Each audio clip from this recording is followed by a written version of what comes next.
What does it feel like when you're in the middle of storm chasing? Well, being inside a tornado is pretty scary, to be honest. We have a vehicle that's specifically designed to keep us safe inside tornadoes, and it has a hydraulic system so we can drop the shell flush to the ground. But even when we're deployed and the tornado hits, the wind speeds are so strong that it shakes the vehicle back and forth. It feels like we're going to be lifted off the ground at any second. Your ears are popping from the pressure fall, and it's definitely an intense. What's the most frightening or exciting experience you've had while storm chasing? The most frightening experience was back in 2009 in southern Nebraska. We intercepted a tornado there. That was an EF2, EF3 tornado. And we have protective glass, Lexan. It's actually a plastic that we can lift up that keeps our vehicle protected from debris. And those got stuck, so I rolled up the regular glass window, and then when the tornado hit, it blew the glass into my face, and there was blood in my hands, and I thought that I had gotten glass in my eyes, but thankfully I didn't. What goes through your mind when you're in a situation like that? In a situation like that, you don't think as much. Your adrenaline's going, so everything's really quick and fast. And I knew in that case in Nebraska that we could have been in trouble because the tornado was intensifying with us inside, and we didn't have all our protection deployed. So I was a little bit worried with that one. But once it moved by, then you kind of have a sigh of relief, and then you are happy because you collected a lot of scientific data in a tornado, and it made it all worth it from a science perspective. So what do people need to know if they want to become a storm chaser like yourself?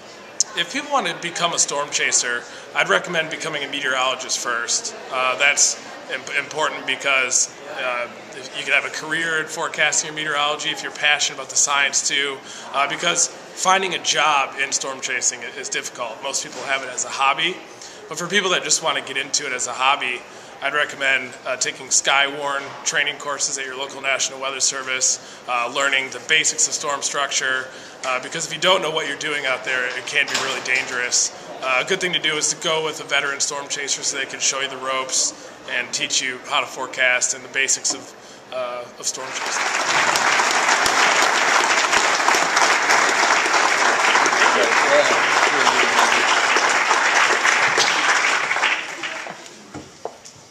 Thank you so much for having me.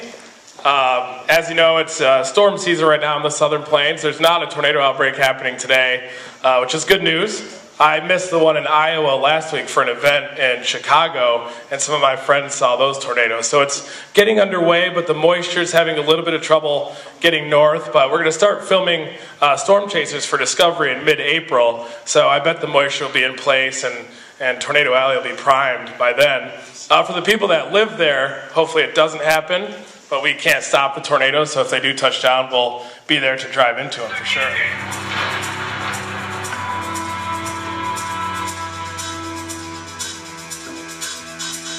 We live for being within 200 yards of violent tornadoes.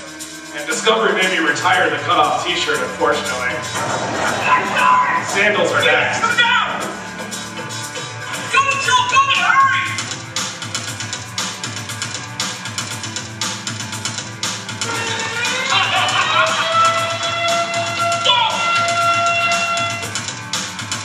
They use our footage in every single tornado documentary known to man because it's the best.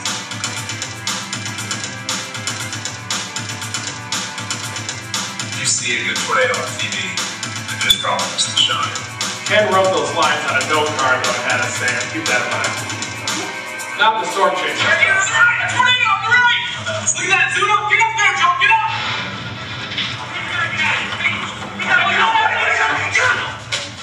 Wow! That's the last time Joel let me drive with him in the vehicle.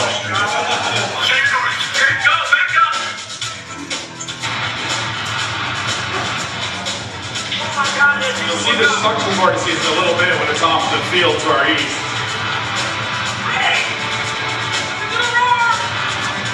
See it right there, barely visible with the naked eye.